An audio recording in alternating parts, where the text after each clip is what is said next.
He's the author of the tremendous book, Does Coffee Cause Cancer? And 8 more myths about the food we eat. You know him, you love him. Dr. Christopher Labos is on the line. Hi, Dr. Labos. Welcome back to the show. Thank you, and I love you too, just for the record. Thanks so much. Hey, you got something happening with the book, and we'll get to that in just a moment. But the reason you're on this morning is because we want to talk to you about super patches, okay? The health experts are warning about these so-called super patches that people are ordering online. We're seeing it on social media. Influencers pop up. They have a patch on their arm, and they're saying it can cure basically everything. Now, I do know there are some patches out there that apparently work, like nicotine patches. I've seen that for a long time. But what about these social media, online-fueled super patches? How wary should we be?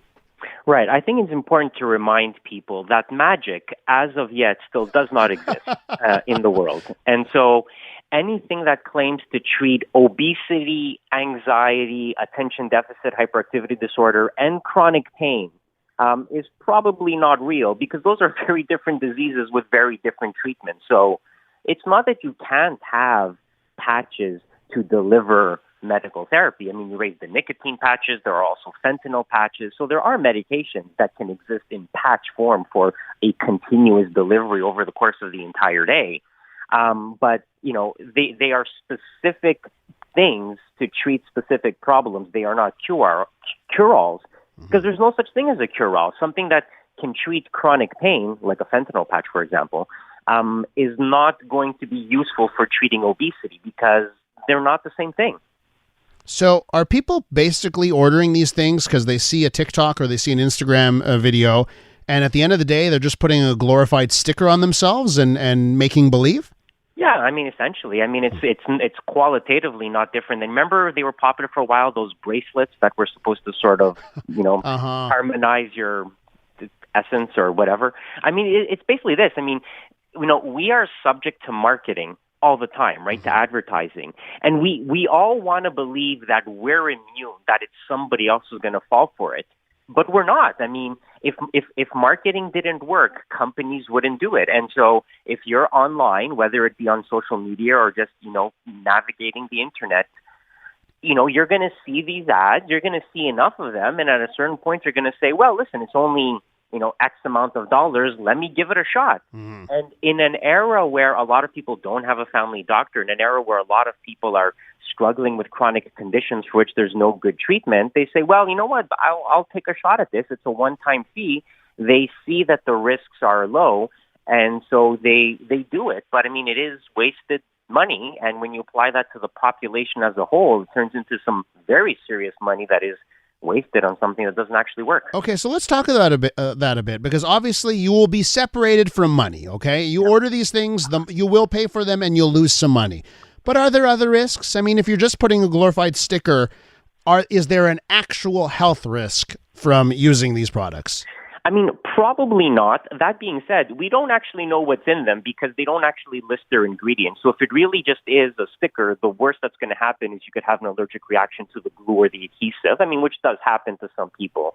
But, you know, as long as there's no active ingredient in there, then it's probably not. But where it becomes dangerous, and you see this, you know, not just with patches, but with a lot of these supplements, is that when you don't know what's in there, when there's no quality control on the ingredients, they sometimes end up having potentially very, very serious conditions. I don't know if you're aware of this, but every so often Health Canada has a recall for supplements that are, you know, marketed for, you know, natural male enhancement and to improve virility, and they have to be recalled because they're found to be contaminated with Viagra.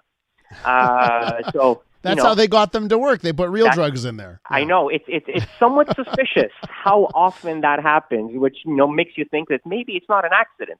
But, you know, again, if they were selling you a sugar pill, you would say, okay, well, there's no harm. But if they're selling you a pill that has Viagra in it, well, that has some implications, especially if you also take nitrates and other kinds of medication. So, yeah, the main downside to these things is, like, yes, you lose money. The risk of a side effect, if there's just inert ingredients in there, is probably low, but you never really know. But the real biggest danger is if people start turning to this rather than going and seeking out the actual medical therapies that will work, they will remain sick. I mean, chronic pain is a hard thing to treat, but there are treatments out there. And if you go to this rather than trying to access the healthcare system, you will not get the treatment that you deserve to have access to. With Dr. Labos here. And Dr. Labos, I'm looking at some of the branding, like one brand, the Super Patch Company, and they will design specific pages for specific markets. So they'll make a page specifically for Quebec.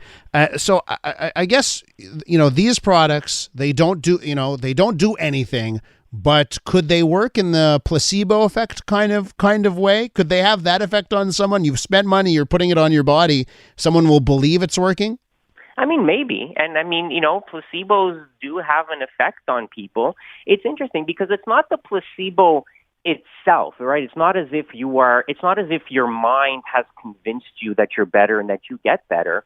But pain is a very subjective thing, right? So if you don't notice the pain or you sort of overcome the pain, then you will be more functional. So it's a very, very subtle and complex thing. And I mean, yeah, potentially there could be that aspect of it, but it becomes problematic because if you're in pain because you have inflammation in your knee and you don't treat that inflammation in your knee, your joint is going to continue to degrade and become worse. So leaving certain things untreated makes the problem worse in the long term, even if you potentially feel a little bit better in the short term. One of the claims, 100% natural. When you see that on anything, Dr. Labos, what do you think?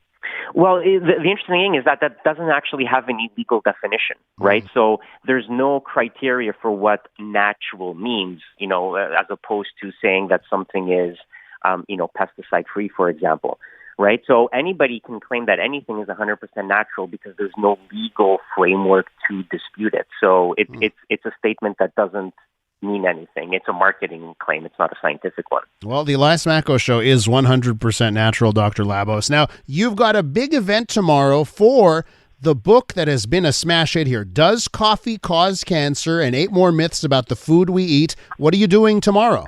We're doing a signing at the Clio bookstore in the West Island. So if anybody wants to come out and get a signature and say hi. And then we're going to be doing a few more events in April, at least at the Indigo downtown and the one in Brossard. But that's next month. But next Saturday is the Clio bookstore in Kirkland. So wait, is it tomorrow or the following? Tomorrow. Sorry, I misspoke there. Dr. Labos, come for the book at the Clio bookstore. He will not try and sell you a super patch. Thanks so much. Take care. Take care. And of course, you can catch Dr. Labos on CJAD on Weekends with Ken at 8:10 on Sunday. When we return on the Elias Makos Show, we are